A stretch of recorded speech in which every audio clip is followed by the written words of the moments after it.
Yağış yağır, yaz yağır, yağay yağır.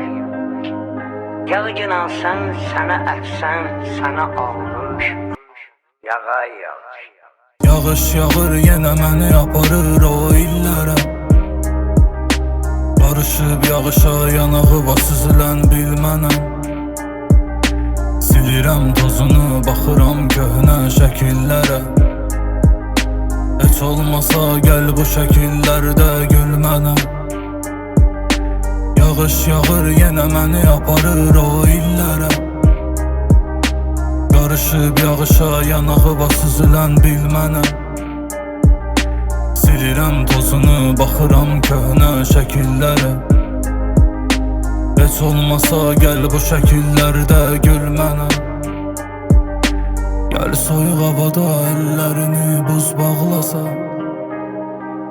Olaram yanında tək qalıb oturub ağlasan. Hardasan axı bu qədər vaxtı hardasan? Sözlərin kimi bəlkə də sən də saxtasan. Sənsiz hər günüm yarımçıq bir hekayədir. Sanki bu qəlbim ruhuma pulsuz kirayədir. Fərqi yoxdur ki günah səndə ya məndədir. Gəl qucaqlaşaq, ayrılıq ölümə bəhanədir. Sən yağdıqca damcıların səpilirdi üzümüzə. İkimiz də istəmirdik durub gedək evimizə.